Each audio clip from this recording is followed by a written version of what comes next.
চ্যালেঞ্জের মুখে ভবিষ্যৎ ফ্রিল্যান্সিং, পরিবর্তিত প্রযুক্তির সঙ্গে দক্ষ জনবল গড়ে তোলার তাগিদ।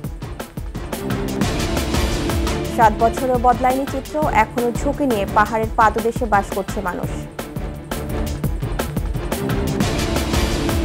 সিরাজগঞ্জে মহাসড়ক প্রকল্পের অগ্রগতি 80%, দ্রুত গতিতে চলছে ফ্লাইওভার ও আন্ডারপাস নির্মাণের কাজ।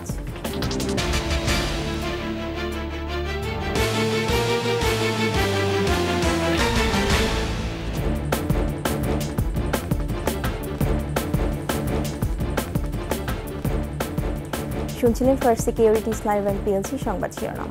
আমন্ত্রণ সকাল 9টার 21 সংবাদে আপনাদের সাথে আছি মহিমা পলি। দর্শক, 21 টেলিভিশনের সংবাদ একই সাথে সরাসরি দেখতে পাবেন আমাদের ফেসবুক পেজ www.facebook.com/2124 অনলাইনে। Artificial intelligence, chat GPT, robotics সহ উন্নত প্রযুক্তির কারণে চ্যালেঞ্জের মুখে ফিউচার ফ্রিল্যান্সিং। চতুর্থ শিল্প বিপ্লবের নেতৃত্ব দিতে পরিবর্তিত প্রযুক্তির সাথে দক্ষ জনবল গড়ে তোলার তাগিদ বিশেষজ্ঞদের। একই সঙ্গে রেমিট্যান্স অর্জনকে প্রাধান্য দেওয়ার পরামর্শ তাদের। আদিত্য মামুনের রিপোর্ট।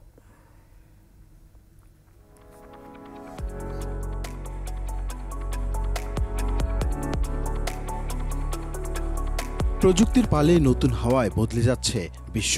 কৃত্রিম বুদ্ধিমত্তা নেতৃত্ব দিচ্ছে বিজ্ঞানের নতুন আবিষ্কার, উদ্ভাবনে। পরিবর্তিত হচ্ছে আয়ের পথ।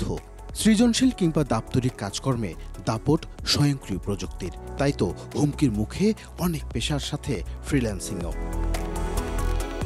সংশ্লিষ্টরা বলছেন, নতুন পৃথিবী প্রযুক্তি ঘনিষ্ঠ বলে কর্মহীন হয়ে পড়তে পারে বৃহৎ জনগোষ্ঠী। তবে ইন্ডিপেন্ডেন্ট ফ্রিল্যান্সারদের এসব প্রযুক্তিকে সহায়ক হিসেবে নিয়ে ব্যবহার জানতে হবে। নতুন আরেকটা যদি স্কিল যদি দরকার হয়, ওনাদেরকে সেটা শিখে নিতে হবে।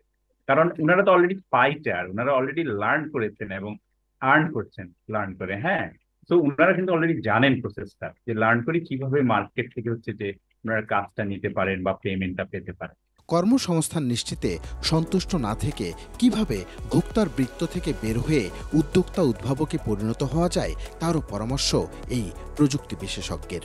একটা জিনিস শিখেই ওটা দিয়ে একদম লাইফ শেষ করে ফেলবেন, সেরকমটা ভেবে বসে থাকলে হবে না। বিশেষ করে ইনফরমেশন টেকনোলজি বা তথ্য প্রযুক্তির সেক্টরে প্রতিনিয়ত বিভিন্ন ধরনের প্রযুক্তি আসছে, পরিবর্তন আসছে। সেটির সাথে সাথে নিজেকে কিন্তু খাপ খাইয়ে নিতে হবে বা নিজেকেও পরিবর্তিত করতে হবে। শুধু ঝাঁ চকচকে ভবন নির্মাণ নয়, বরং প্রশিক্ষণ, দক্ষতা ও জ্ঞান অভিজ্ঞানে পারঙ্গম কর্মী বাহিনীর জন্য অবকাঠামো ও উচ্চগতির ইন্টারনেটের বিকল্প দেখছেন না এই প্রযুক্তিবিদ।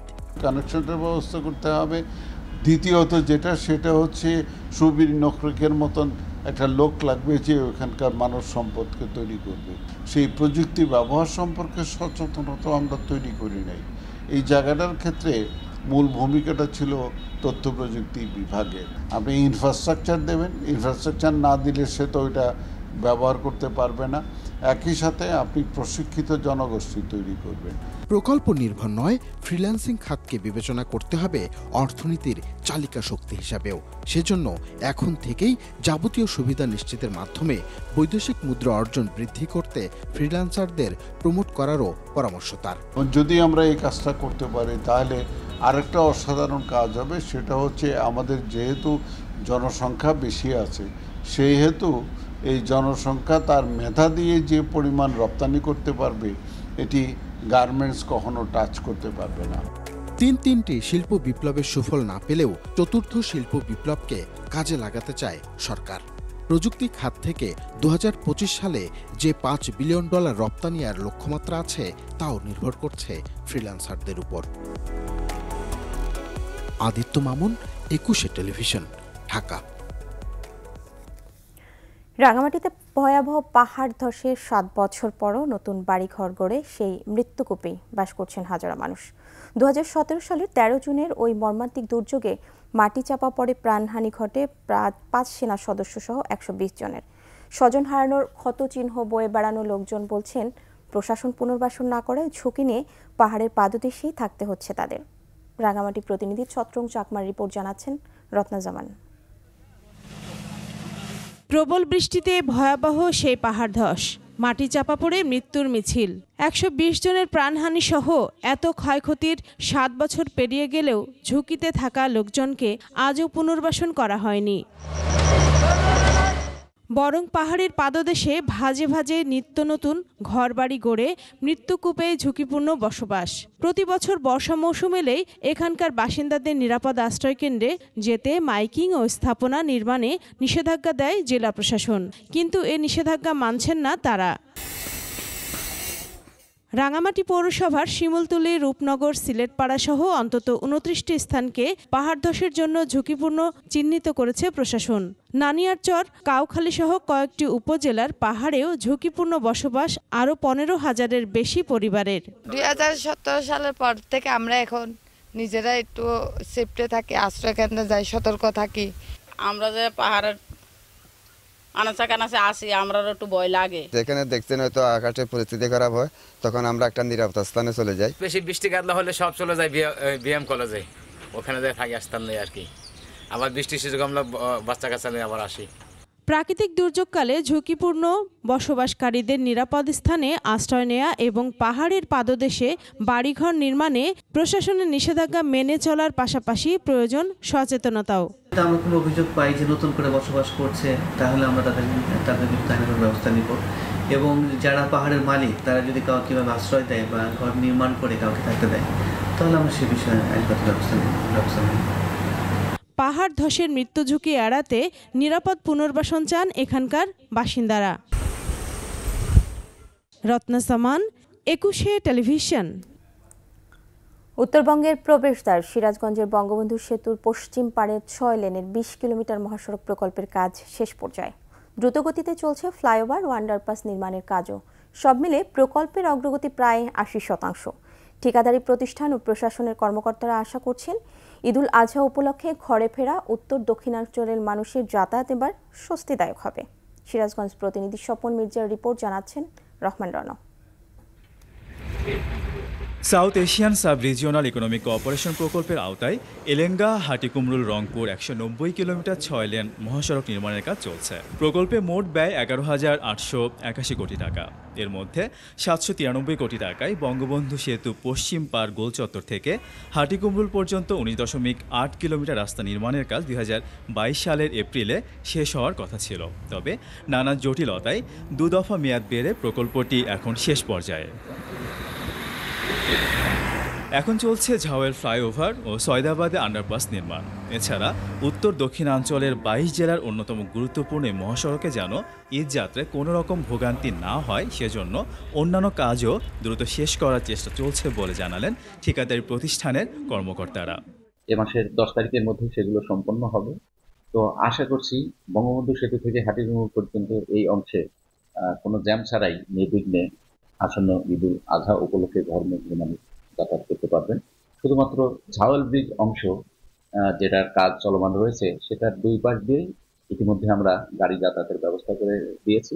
রংপুর, রাজশাহী, পাবনা অঞ্চলে 3টি মহাসড়ক হয়ে সিরাজগঞ্জের হাটিকুমরুল রোড বঙ্গবন্ধু সেতু পশ্চিম সংযোগ মহাসড়কে প্রতিদিন রাজধানী সহ সারা দেশে যাতায়াত করে 18 থেকে 19,000 বাস, ট্রাক সহ অন্যান্য যানবাহন। বর্তমানে এই মহাসড়ক 6 লেনে সংযুক্তের কাজ শেষের দিকে। তাই এবারের ঈদ যাত্রা স্বস্তিদায়ক হবে বলে আশা করছেন পরিবহন চালকরা। আগে তো অনেক পরিবেশ ভালো হয়েছে আর কি রাস্তাঘাটে। এবার ইনশাল্লাহ মনে হয় আমরা ভালোভাবে গাড়ি চালাতে পারবো। রোডঘাট আগের দিনে ভালোই ক্লিয়ার হয়েছে। মহাসড়ক নিরাপদ ও যানজটমুক্ত রাখতে প্রশাসনের যথাযথ উদ্যোগ চান যাত্রী ও স্থানীয়রা। গাড়িগুলো অনেক সময় জামজট লেগে থাকছে, বলে 24 ঘন্টায় জাম লেগে থাকছে। এখন অতটুকু না, রাস্তাঘাটে যে উন্নত হয়েছে এখন অনেকটা ভালো হয়ে গেছে রাস্তাঘাট। যদি ঠিক মতো দেখলে জায়গা মনে করেন যে আছে, যদি নজরদারি রাখে তাহলে মনে করেন বেশি যানজট হবে। ঈদের আগে ও পরে মহাসড়ক যানজটমুক্ত ও নিরাপদ রাখতে জেলা পুলিশ এখন থেকেই প্রস্তুতি নিয়েছে জানালেন কর্মকর্তারা। সাধারণ যাত্রীরা নির্বিঘ্নে নিশ্চিন্তে বাড়ি ফিরতে পারেন, সেই লক্ষ্যে আমরা রমজান ঈদের চাইতেও আমরা বেশি ডিপ্লয়মেন্ট রাখছি। আমাদের এই ঈদের সর্বসাকুল্যে আমাদের ডিপ্লয়মেন্ট থাকবে প্রায় 800 পুলিশ ডিপ্লয়মেন্ট থাকবে। সব মিলিয়ে ঢাকা উত্তরাঞ্চল রুটে এবারের ঈদ যাত্রা ভোগান্তি মুক্ত হওয়ার প্রত্যাশা সংশ্লিষ্টদের। রহমান রনক, 21 টেলিভিশন। নিচ্ছি সংবাদ বিরতি। যখন ফিরছি তখন অন্যান্য খবরের সঙ্গে আরও থাকবে। কোরবানির আগে গবাদি পশু প্রস্তুতে ব্যস্ত খামারিরা, পার্শ্ববর্তী দেশ থেকে গরু আমদানি হলে লোকসানের আশঙ্কা। আবার আমন্ত্রণ সকাল ৯টার ২১ সংবাদে। ঈদুল আজহাকে সামনে রেখে গবাদি পশু প্রস্তুতে ব্যস্ত দেশের খামারিরা। এবছর কোরবানির চাহিদার পূরণ করেও পশু উদ্বৃত্ত থাকবে বলে জানিয়েছেন প্রাণী সম্পদ কর্মকর্তারা। তবে পার্শ্ববর্তী দেশ থেকে গরু আমদানি হলে লোকসানের আশঙ্কা করছেন খামারিরা। কুমিল্লা, মাদারীপুর, চাঁদপুর প্রতিনিধির তথ্যচিত্রে আরও জানাচ্ছেন সবর ইসলাম। কোরবানির ঈদের আর মাত্র কদিন বাকি। এখন পশু পরিচর্যায় ব্যস্ত কুমিল্লার খামারিরা।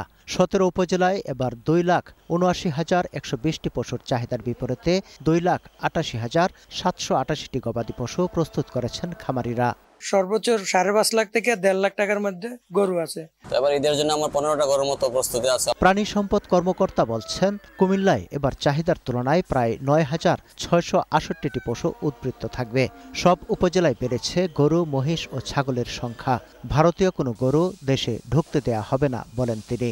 কোনোভাবেই পার্শ্ববর্তী কোনো দেশ থেকে গবাদি পশু আমাদের এই দেশে প্রবেশ করুক, সেটা আমরা একদম চাই না। কুমিল্লায় স্থায়ী পশুর হাট রয়েছে ৭৫টি। কোরবানি ঈদকে কেন্দ্র করে এ পর্যন্ত অস্থায়ী হাটের অনুমোদন দেয়া হয়েছে আরও ৩১০টি।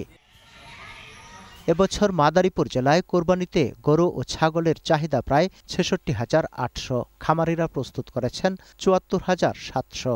দেশীয় পদ্ধতিতে পশু লালন পালনের কারণে সরাসরি খামার থেকেই গরু কিনছেন অনেক ক্রেতা।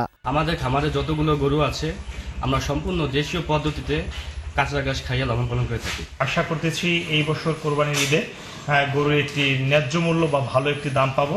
পার্শ্ববর্তী দেশ থেকে গরু আমদানি না হলে ন্যায্য দাম পাবেন বলেও আশা খামারিদের। এখানে আছে তারা সন্তোষজনকভাবে তারা এখানে গরু নেওয়ার জন্য আগ্রহ হয়। প্রাকৃতিক খাবারের মাধ্যমে দেশীয় পদ্ধতিতে পশুপালনের পরামর্শ সহ তদারকি করছে জেলা প্রাণী সম্পদ অফিস। এসব গরু বা পশুগুলো আমাদের মাদারীপুর জেলার চাহিদা মিটিয়ে অন্যত্র সরবরাহ করা যাবে বলে আমার বিশ্বাস। চাঁদপুরের ৮ উপজেলায় দেশীয় পদ্ধতিতে কোরবানির পশু মোটাতাজা করছেন খামারিরা। তবে চাহিদার তুলনায় প্রায় ১৭,০০০ পশু কম রয়েছে। ব্যাপারীরা অন্য জেলা থেকে পশু আমদানি করলে সংকট হবে না বলছে সংশ্লিষ্টরা। প্রায় ২ বছর ধরে লালন পালন করতেছি, আমরা লাভবান হতে পারবো, বাইরের থেকে কোনো গরু বাংলাদেশে না আসে। অপরদিকে খামারিদের সচেতন করার মাধ্যমে দেশীয় পদ্ধতিতে গবাদি পশু প্রস্তুতের কথা জানিয়েছে জেলা প্রাণী সম্পদ বিভাগ। খামারি, জবাইকারী এবং ইমামদেরকে প্রশিক্ষণ দিয়ে থাকি। এই অনুসারে আমরা প্রতিটা উপজেলায় ৪০ থেকে ৪৫ জনকে প্রশিক্ষণ দিয়েছি। এখানে ইউনোরাও থাকে। জেলা প্রাণী সম্পদ বিভাগ জানায়, চাঁদপুরের ৮ উপজেলায় ৩,২৬৯ খামারে কোরবানি পশু প্রস্তুত রয়েছে ৬১,৪৮৯টি। এবার কোরবানির ঈদে জেলায় চাহিদা রয়েছে ৭৮,৫৬৬টি পশু। সমর ইসলাম, ২১ টেলিভিশন। এবার বিকাশ ঈদ কেনাকাটা।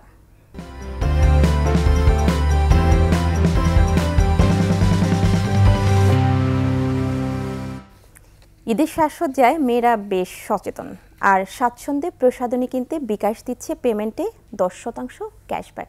মিলানা দেবার রিপোর্ট। বিভিন্ন উৎসবে মেয়েদের সাজসজ্জা থাকে জমজমাট। জামা জুতা পরলেই তো হবে না, মনের মতো সাজতেও হবে। আর ঈদের দিনে নিজেকে আকর্ষণীয় করে তুলতে প্রয়োজন নানান রকম প্রসাধনী।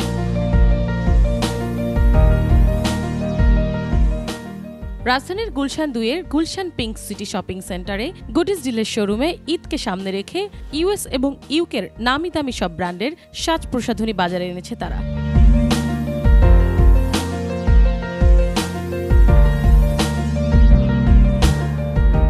Skin care, hair care, body wash, makeup item সহ আরও নানান পণ্যের সমাহার শোরুমটিতে।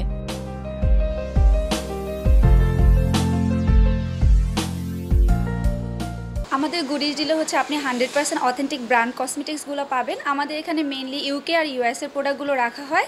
এখানে আপনি skin care, hair care, makeup item, all আইটেমগুলোই পাবেন। Lipstick, blush on, foundation, concealer, kajal, mascara, eyeshadow, shampoo, body lotion সহ আরও নানান কিছু আছে শোরুমে।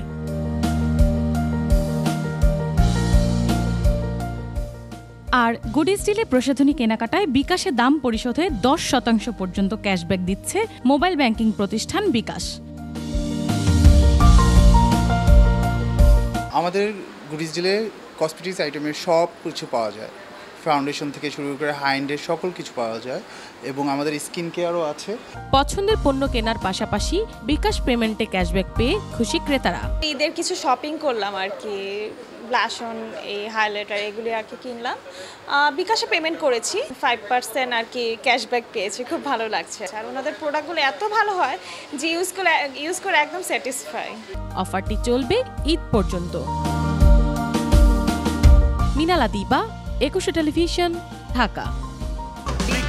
এই ঈদে দেশ জুড়ে কেনাকাটার ফুর্তি হবে শুধু বিকাশে, সাথে ডিসকাউন্ট কুপন, ইনস্ট্যান্ট ক্যাশব্যাক। শেষ করছি সকাল 9টার 21 সংবাদ। যাবার আগে ফার্স্ট সিকিউরিটি, ইসলামী ব্যাংক পিএলসি সংবাদ শিরোনামগুলো জানাবো আরও একবার। চ্যালেঞ্জের মুখে ভবিষ্যৎ ফ্রিল্যান্সিং, পরিবর্তিত প্রযুক্তির সঙ্গে দক্ষ জনবল গড়ে তোলার তাগিদ। 7 বছরেও বদলায়নি চিত্র, এখনো ঝুঁকি নিয়ে পাহাড়ের পাদদেশে বাস করছে মানুষ। সিরাজগঞ্জে মহাসড়ক প্রকল্পের অগ্রগতি 80%, দ্রুত গতিতে চলছে ফ্লাইওভার ও আন্ডারপাস নির্মাণের কাজ।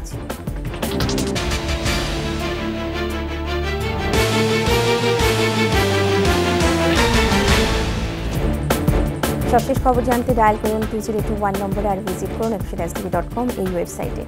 এছাড়া ফেসবুকে ভিজিট করতে পারেন facebook.com/2124 অনলাইনে। এতক্ষণ সাথে থাকার জন্য ধন্যবাদ। আমাদের পরের সংবাদ দুপুর 12টায় দেখার আমন্ত্রণ রইল। 21-এর সাথে।